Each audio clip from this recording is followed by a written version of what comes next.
Well, I've stripped off the plastic and cut the frame in two.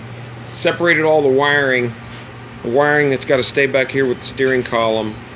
There's wiring that still has to go to the front. My shifter for the four-wheel drive, the fan switch, the fan power, both lights, and I've got to extend my leads up to my winch. But Taylor and I are working right now on, he's doing the top pieces for the frame tubes. He's getting them laid out, 28 inches of stretch, and I'm working on the drive shaft that's going to have 28 inches of stretch. This is DOM, 120 thousandths wall DOM. Hopefully it'll be strong enough. The 650 held up, so that's when I'm gonna do the same thing here. Okay, there's the drive shaft welded. I just did one plug on that since that DOM was. I had to bore that out. This was 510 ID. I had to go to 597 to get the drive shaft to go inside. So I lost a little bit of wall in the end, so I just welded all the way around. Of course, I did it the same way I did the other drive shafts. I did it in 4 welds and let it cool in between welds. Try not to crystallize the drive shaft, but that drive shaft is now 28 inches long. Taylor got the 2 top tubes done. We've got those slipped in and tacked. This helps line everything up because the way this frame is designed, the 2 top tubes are perfectly parallel with one another. So when I put those tubes in, that makes everything straight. The real issue with this bottom is we've got to bend just a little bit of a slight curve on here to get about 3 inches of that tube inside that front section. But back here, I can slide 6 or 8 inches inside that. That'll get drilled, plug welded, and then welded around. And you'll see, hopefully, if I don't run out of time on this video, once I get these 4 tubes in straight, then I'm going to go and lap. I don't know if you can see that right there, but where that's going to be butt welded, my cross bracing is going to lay across that. It's going to come down at an angle, and it's going to intersect down here at this weld. So it'll form an X, an X right there, which is 4 triangles.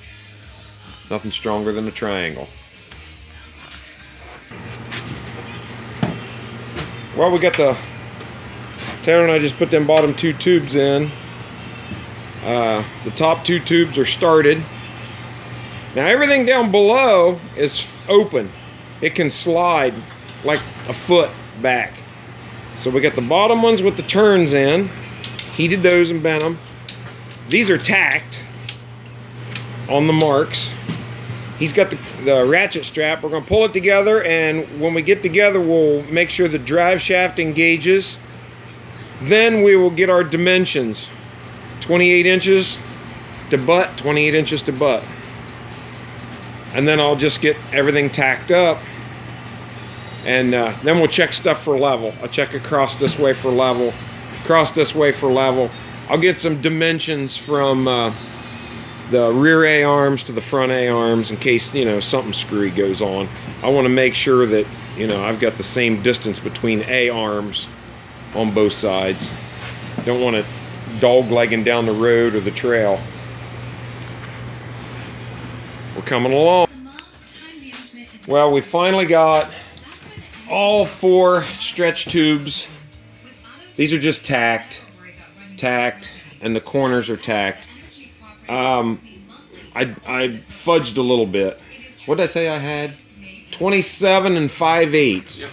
I have 27 and 5/8 down here because I looked at my drive shaft where the drive shaft seal rides, and if I went to 28, it went just a little bit too far, And my drive shaft boot didn't line up right.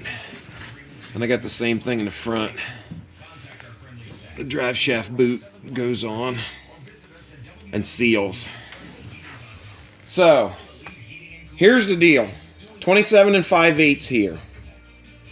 That makes that long. I'm 27 1/4 with all 4 corners welded, just tacked up here. But what that does is, I wanted to add just a little bit of caster to my front end so that, when you're riding and you let go of the steering wheel, it should snap back to the center on its own, which is a little bit of an issue with the electronic power steering that I used because you don't get a lot of feedback. And I mean, it's so easy that, you hit roots and stumps and stuff, and it don't jerk it out of your hand. But when I come around the corner at speed and let go of the wheel, it doesn't necessarily want to spin back to center. That's the trade-off. If you don't get feedback, it doesn't like to center on its own. So what I did was I added that little bit of caster. Probably didn't give me a degree, but it gave me a little bit more caster. The next thing I've got going here is I need to get my cross bracing, get the angles cut, get the first 2 solid pieces in, and then piece.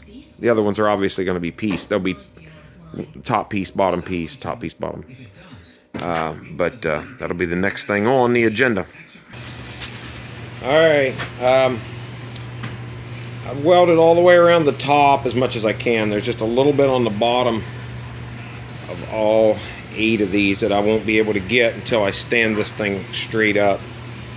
The plug welds are in, at least 2 on each one, because my fear here is more that they pull out than shear off. My helper cut 2 of my cross braces, but he had to go. So we've been out here quite a long while working on this. So I'll probably cut back in with the bracing. I'll either be doing the bracing or the bracing may be done. Woo! These make for long nights working on the buggy. I thought this was going to be real easy to put this new cross brace in, but I just spent probably a half an hour, 45 minutes putting this cross brace in. Down here, nothing interfered. Up here, I had to go out around my thermostat housing because the thermostat housing cannot be moved. But we got around it. Plenty of room for the coolant hose to go on. But it's getting late. I think I'm going to give it up for tonight. Pick it up here on the next video. Getting the rest of the cross bracing in. See ya.